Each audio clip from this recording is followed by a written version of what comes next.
કેમ છો વિદ્યાર્થી મિત્રો? મજામાં ને? આજે આપણે ધોરણ 7માં આપણે આગળ જોઈ ગયા. હવે આપણે કિલ્લા અને અન્ય બાંધકામ વિશે આપણે જોઈએ. દિલ્હી સલ્તનતની સ્થાપનાથી ભારતમાં ભારતીય ઇસ્લામિક શૈલીના સ્થાપત્યોના નિર્માણની શરૂઆત થઈ. દિલ્હી સલ્તનત સમયગાળા દરમિયાન કિલ્લાઓ, મસ્જિદો, મકબરા, મકાનો, બગીચા, દરવાજા, મિનારાઓ વગેરે જેવી સ્થાપત્ય કલાની દ્રષ્ટિએ નોંધપાત્ર કૃતિઓ તૈયાર થઈ. તો મિત્રો જુઓ, અહીંયા આપણે જોઈએ છીએ, અહીંયા કુતુબ મિનાર અહીંયા ફોટામાં તમે જોઈ શકો છો. બરાબર, એ દિલ્હી સલ્તનતની સ્થાપના થઈ ત્યાર પછી ભારતમાં ઇસ્લામિક શૈલી એટલે કે મુસ્લિમ શૈલીના સ્થાપત્યોના નિર્માણની શરૂઆત થઈ. એમાં દિલ્હી સલ્તનત સમયગાળા દરમિયાન આ બધા બાંધકામો થયા: કિલ્લાઓ, મસ્જિદો, મકબરા, બગીચા વગેરે. બરાબર. ત્યાર પછી કુતબુદ્દીન ઐબકના સમયમાં દિલ્હીમાં કુવત ઉલ ઇસ્લામ નામની મસ્જિદનું નિર્માણ થયું. કોના સમયમાં? તો કુતબુદ્દીન ઐબકના સમયમાં. આ તમારે યાદ રાખવાનું. બરાબર. એ કુવત ઉલ મસ્જિદ નામની મસ્જિદનું નિર્માણ થયું. કુતબુદ્દીન ઐબકે બીજી મહત્ત્વની ઇમારત બંધાવી. કઈ બંધાવી? કુતુબ મિનાર. કુતબુદ્દીનના સમયમાં તેનો એક જ માળ બાંધી શકાય. જ્યારે કુતબુદ્દીન ઐબકનો સમય હતો, એનું શાસનકાળ હતું, તે સમયે ફક્ત કુતુબ મિનારનો એક જ માળ બાંધવામાં આવ્યો હતો. તેનું અવસાન થયું. ત્યાર પછી બાકીનું બાંધકામ ઇલ્તુત્મિશે પૂર્ણ કરાવ્યું. ઇલ્તુત્મિશ કોણ હતો? એ ખબર છે? એનો જમાઈ. ઇલ્તુત્મિશે પૂર્ણ કરાવ્યું. ફિરોઝશાહ તુગલુક, સિકંદર લોદી એ તેનો જીર્ણોદ્ધાર કરાયો. જીર્ણોદ્ધાર એટલે કે પ્રતિષ્ઠા કરાવી. કુતબુદ્દીન ઐબક નિર્મિત અન્ય એક ઇમારત પણ હતી. એ ઇમારતનું નામ હતું ઢાઈ દિનકા ઝોપડા. એ મસ્જિદ ઢાઈ દિનકા ઝોપડા નામની મસ્જિદ છે, જે અજમેરમાં આવેલ છે. ઇલ્તુત્મિશના સમયમાં હોજે શમ્મી અને શમ્મી ઈદગાહ હોજે શમ્મી અને શમ્મી ઈદગાહ અને જુમા મસ્જિદનો સમાવેશ થાય છે. ખલજી વંશ દરમિયાન અલાઉદ્દીન ખલજીએ બંધાવેલ અલાઈ દરવાજા નામનો પ્રવેશ દ્વાર, સીરી નામનો કિલ્લો, સીરી નામનું નગર તથા હોજે ખાસનો સમાવેશ થાય છે. તુઘલક શાસન દરમિયાન તુઘલકાબાદ, ફિરોજાબાદ, હિસાર, જૌનપુર, ફિરોજપુર, ફતેહાબાદ વગેરે નગરો વસાવવામાં આવ્યા. આ સમયગાળા દરમિયાન દિલ્હીમાં અનેક કિલ્લાઓ, મસ્જિદો, તળાવો, મહેલો, સ્નાનાગારો તેમજ મકબરાઓ વગેરેનો સમાવેશ થાય છે. વગેરેનું નિર્માણ થયું. સૈયદ લોદી વંશ દરમિયાન મકબરાઓ અને મસ્જિદનું નિર્માણ થયું, જેમાં બંદેલખાનનો ગુંબજ અને બડા ગુંબજ, મોઠની મસ્જિદ, સિહાબુદ્દીનનો મકબરો વગેરે મુખ્ય છે. બરાબર, આપણે આ ઇમારત વિશે જોયું. બરાબર, કુતુબ મિનાર વિશે જોયું, ઢાઈ દિનકા ઝોપડા વિશે જોયું. હવે જોઈએ વિજયનગર સામ્રાજ્ય ઈસવીસન 1206 થી ઈસવીસન 1290. તુઘલક વંશના નિર્બળ સુલતાનોના સમય દરમિયાન દિલ્હી સલ્તનતના વિઘટનની પ્રક્રિયાનો આરંભ થયો. સૈયદ વંશ અને લોદી વંશ દરમિયાન આ પ્રક્રિયા કેવી બની? ઝડપી બની. તૈમૂરના આક્રમણના કારણે પણ સ્થિતિ વધુ વણસી હતી. આ બધી પરિસ્થિતિના કારણે ઉત્તર અને દક્ષિણ ભારતમાં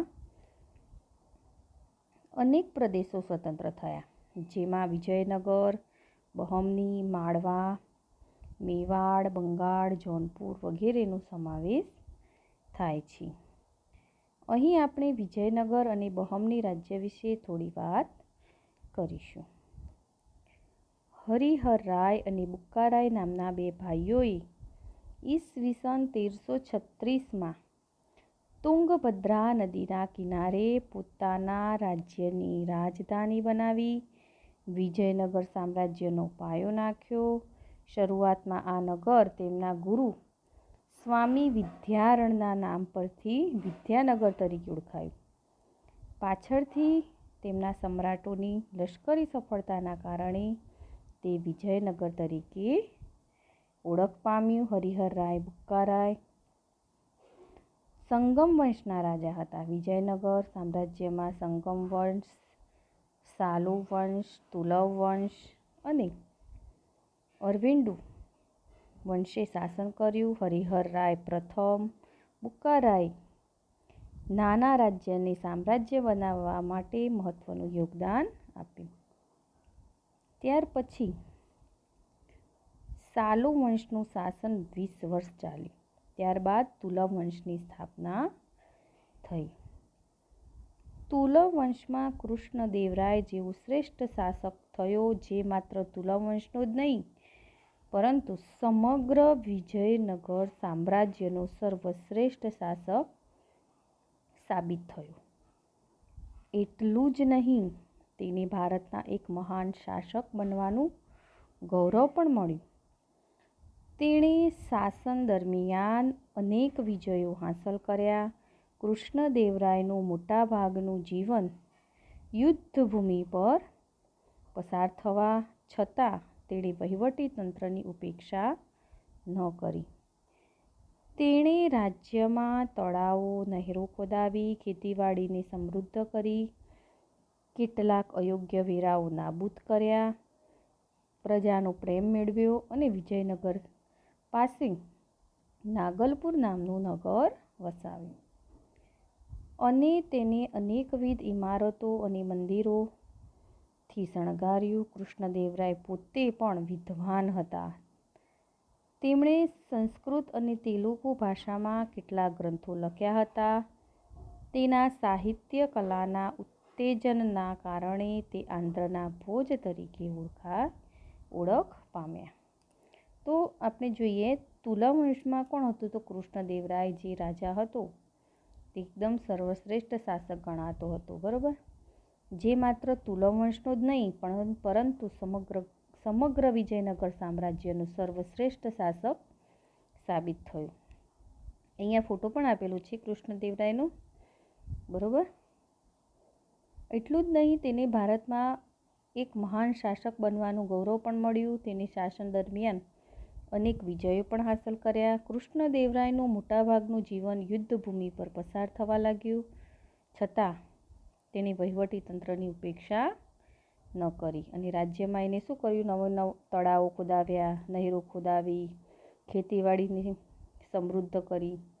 બરાબર, જે જગ્યાએ અયોગ્ય વેરા હતા એને નાબૂદ કર્યા અને પ્રજા સુખી થાય એ માટે તેને સારા એવા કામ કર્યા. કૃષ્ણદેવરાય પોતે પણ એક સારા વિદ્વાન હતા. સંસ્કૃત અને તેલુગુ ભાષામાં તેમણે કેટલાક ગ્રંથો પણ લખ્યા હતા. તેના સાહિત્ય કલાના ઉત્તેજનના કારણે તે આંધ્રના ભોજ તરીકે ઓળખ પામ્યા.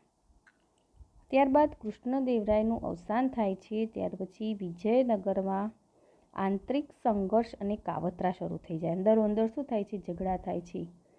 23મી જાન્યુઆરી 1565ના તાલીકોટાના યુદ્ધમાં મુસ્લિમ રાજ્યોના બનેલા સંઘની સામે વિજયનગરનો પરાજય થયો.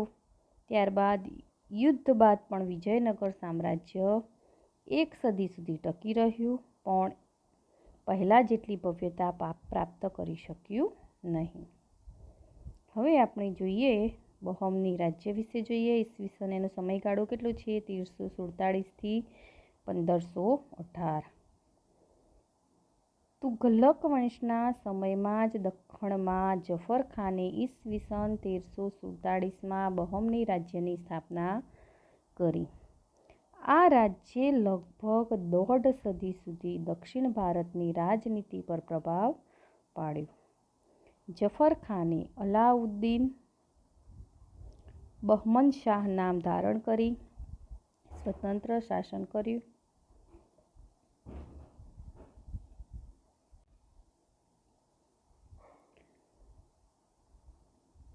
તેણે નવા સ્વતંત્ર રાજ્યની રાજધાની ગુલમર્ગની બનાવી અને પોતાના રાજ્યમાં અનેક પ્રદેશો જોડ્યા. બહમની સામ્રાજ્યમાં અહમદ શાહ અને મુહમ્મદ શાહ ત્રીજાનું શાસન નોંધપાત્ર છે. અહમદ શાહે ગુલમર્ગથી રાજધાની બીડર ખસેડી અને બીડરમાં અનેક ઇમારતો બંધાવી. મુહમ્મદ શાહ ત્રીજાનો વજીર મુહમ્મદ ગવા હતો. તેણે સમગ્ર વહીવટી તંત્રની રચના કરી. મુહમ્મદ શાહ ત્રીજાના સમયમાં બહમની સત્તા મજબૂત બની હતી, પરંતુ ત્યારબાદ મુહમ્મદ શાહ બહમની બીજાના સમયમાં રાજ્યની સત્તા તેના વજીર કાસિમ બરીદના હાથમાં આવી અને તેના સમયમાં જ બહમની રાજ્યનો અંત આવ્યો. સમગ્ર સામ્રાજ્ય બીજાપુર અને અહમદનગર, ગોલકોંડા, બીડર, બરાર જેવા 5 સ્વતંત્ર રાજ્યોમાં વિભક્ત થયું. તો હવે આપણે જોઈએ કે તુઘલક વંશ, જે તુઘલક વંશનો સમય હતો, એમાં દખ્ખણમાં જફર ખાને ઈસવીસન 1347માં બહમની રાજ્યની સ્થાપના કરી હતી. તો કોણે? આ ખાસ યાદ રાખવાનું. તુઘલક વંશનો સમય હતો. એ દરમિયાન દક્ષિણમાં જફર ખાને 1347માં બહમની રાજ્યની સ્થાપના કરી. આ રાજ્ય લગભગ 1.5 સદી સુધી દક્ષિણ ભારતની રાજનીતિ પર પ્રભાવ પાડ્યું હતું. જફર ખાને અલાઉદ્દીન બહમન શાહ નામ ધારણ કર્યું. જફર ખાને કયું નામ ધારણ કર્યું? આ પૂછાય. અલાઉદ્દીન બહમન શાહ નામ ધારણ કરી સ્વતંત્ર શાસન કર્યું. તેણે નવા સ્વતંત્ર રાજ્યની રાજધાની ગુલમર્ગની બનાવી અને પોતાના રાજ્યમાં અનેક પ્રદેશો જોડ્યા. બહમની સામ્રાજ્ય અહમદ શાહ અને મુહમ્મદ શાહ ત્રીજાનું શાસન નોંધપાત્ર છે. અહમદ શાહે ગુલમર્ગથી રાજધાની બીડર ખસેડી અને બીડરમાં અનેક ઇમારતો બંધાવી. મુહમ્મદ શાહ ત્રીજાનો વજીર મુહમ્મદ ગવા હતો.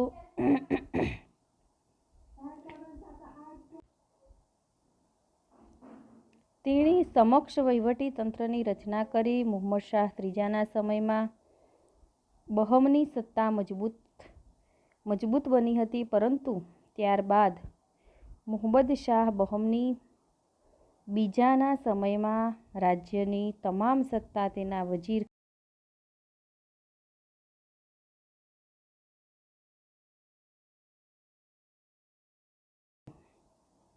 સમગ્ર સામ્રાજ્ય બીજાપુર, અહમદનગર, ગોલકોંડા, બીડર, બરાર જેવા 5